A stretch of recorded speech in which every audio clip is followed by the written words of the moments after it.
Good morning student. आप सभी के स्वास्थ्य की अच्छी कामना करते हुए मैं आगे का टॉपिक स्टार्ट कर रही हूँ बेटा।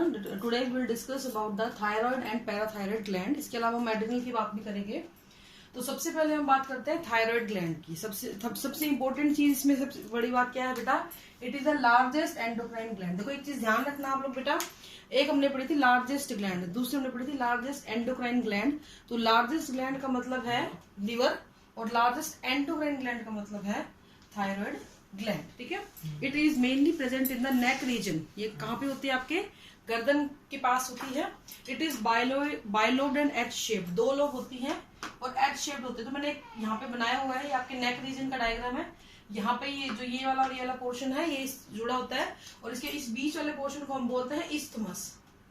इस्थमस से जुड़ा होता है। एच शेप आपको ये देखने में लगती है। इस ग्लैंड का जो है हमारी बॉडी के साथ बहुत ही इंटीमेट रिलेशनशिप होता है। द रीजन इज इसके बगैर हमारी बॉडी की बहुत सारी मेटाबॉलिक एक्टिविटीज जो है वो अफेक्ट हो जाती हैं। तो अगर हम बात करें कि इसके हार्मोन्स कौन कौन से हार्मोन सिक्रेट करती है, तो ये थायरोक्सिन हार्मोन, T4 जिसको आप बोलते हो, ट्राईआइडोथायरोडिन जिसको आप T3 बोलते हो, और कैल्सीटोनिन। इन तीन हार्मोन्स को ये एक्सक्रीट करती है, ये सिक्रेट करती है। इसमें से T3 और T4 जो है दे आर आयोनेटेड टायरोसिन्स के बने हुए होते हैं। और टायरोसिन क्या है बेटा? एक अमाइनो एसिड है, इसी के आयोनेटेड डेरिवेटिव्स ये होते हैं। तो अगर आपकी बॉडी में थायरोक्सिन हार्मोन और ट्राईआइडोथायरोडिन को बनना है, you need to have iodine in your diet. तो इन दोनों हार्मोन के बनने के लिए बेटा आयोडीन का बॉडी में होना बहुत ही जरूरी है। अगर ये नहीं होगा तो इन दोनों हार्मोन की फॉर्मेशन पे इफेक्ट पड़ जाता है।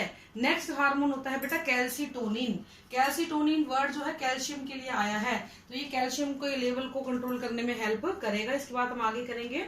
तो अब हम इनके कंबाइंड इफेक्ट्स की या फंक्शंस की बात करेंगे। हार्मोन के फंक्शन की मैं अगर बात करूं तो एक चीज ध्यान रखें। सबसे पहली चीज, ये आपके बेसल मेटाबॉलिक रेट को रेगुलेट करता है। ये आपके rate of oxidation of carbohydrate, fat और प्रोटीन्स को अफेक्ट करता है ताकि आपकी बॉडी को एनर्जी मिल सके, यानी एनर्जी प्रोड्यूसर के तरीके से ये काम करता है। ये आपकी बॉडी टिश्यूज की ग्रोथ को प्रमोट करता है और आपके मेंटल डेवलपमेंट को भी इफेक्ट करता है। अगर कोई वुमेन जो कि प्रेग्नेंट है उसकी डाइट में लंबे टाइम तक आयोडीन की कमी होती है तो उसका जो बच्चा होगा, इट माइट बी पॉसिबल कि वो मेंटल रिटार्ड पैदा हो। मेंटल रिटार्डेशन का मतलब है कि बच्चे की जो मेंटल एबिलिटी है वो और बच्चों के मुकाबले काफी कम हो जाती है। ठीक है। इसके अलावा ये स्टिमुलेट करता है टिश्यू के डिफरेंशिएशन को और अफेक्ट करता है मेटामॉर्फोसिस को। टिश्यू के डिफरेंशिएशन का मतलब होता है कि टिश्यू का जो फंक्शन है अपने काम के हिसाब से उसको डिवाइड कर लेगा, उसको अफेक्ट करता है। प्लस मेटामॉर्फोसिस, ये बड़ी इंपॉर्टेंट टर्म है बेटा।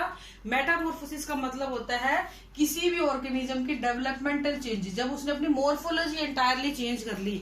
जैसे कि टैडपोल लार्वा होता है फ्रॉग का, टैडपोल लार्वा जो है फ्रॉग का ये लार्वा होता है और अपने आप को कन्वर्ट किस में करता है? अडल्ट फ्रॉग में, अडल्ट फ्रॉग में कन्वर्ट कर लेता है by the process of Metamorphosis, entire differentiation. ठीक है।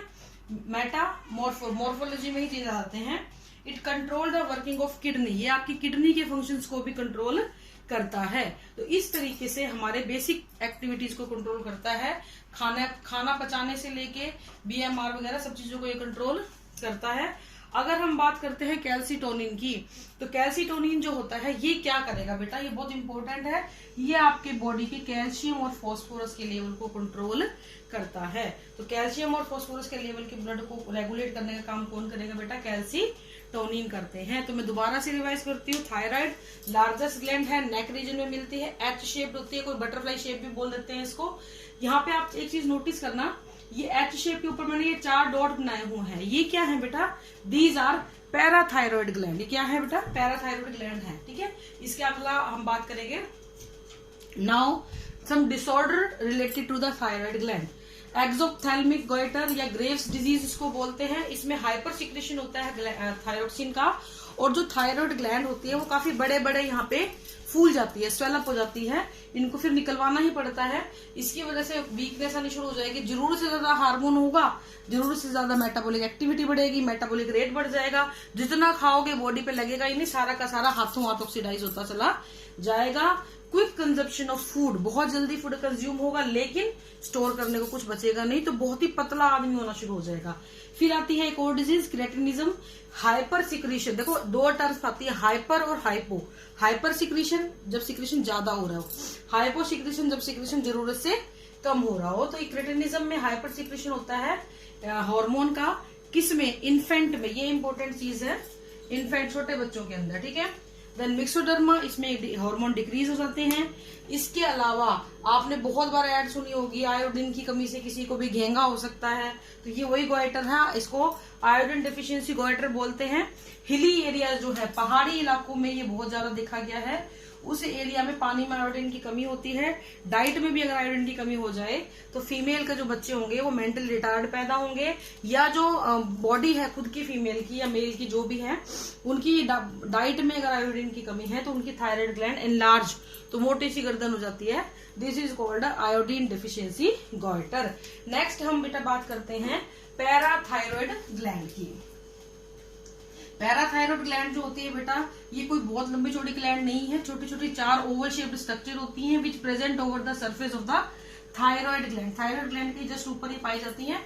डायग्राम में मैंने अभी बनाया भी हुआ था, ये आपकी थायरॉयड ग्लैंड है, तो इसके ऊपर ये पाई जाती है ऐसे, हर लोब के ऊपर 2-2 मिलती हैं, ठीक है।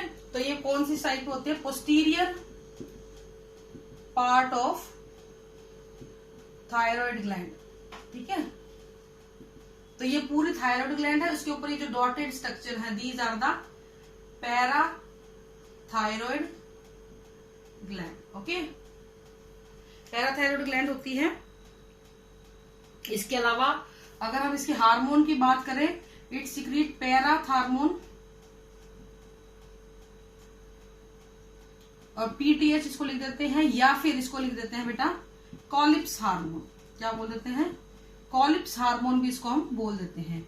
इस कॉलिप्स हार्मोन का क्या काम होता है बेटा, ये आपके ब्लड में अगर कैल्शियम का लेवल ड्रॉप डाउन कर गया, अगर ब्लड कैल्शियम जो है वो ड्रॉप कर गया, डिक्रीज हो गया, तो ये हार्मोन बहुत ज्यादा अमाउंट में सीक्रेट होना शुरू हो जाएगा, ताकि ब्लड कैल्शियम लेवल को क्या किया जा सके, बढ़ाया जा सके। तो बेसिकली ये ब्लड के कैल्शियम के लेवल को इंक्रीज करने का काम करता है। अब एक चीज देखो, पैराथायरॉयड हार्मोन, पैराथार्मोन और कैल्सिटोनिन। कैल्सिटोनिन कौन सीक्रेट कर रहा है, ये तो कर रही है पैराथायरॉयड ग्लैंड, और ये कर रहा है बेटा थायरॉयड ग्लैंड। दोनों क्या करते हैं बेटा, एंटागोनिस्टिक वे में काम करते हैं। अगर ये कैल्शियम के लेवल को बढ़ाता है तो ये उसको कंट्रोल करने का काम करता है। तो जरूरत से ज्यादा कैल्शियम होना भी बॉडी के लिए जो हाइपर कैल्सीमिया है ये भी नुकसानदायक होता है।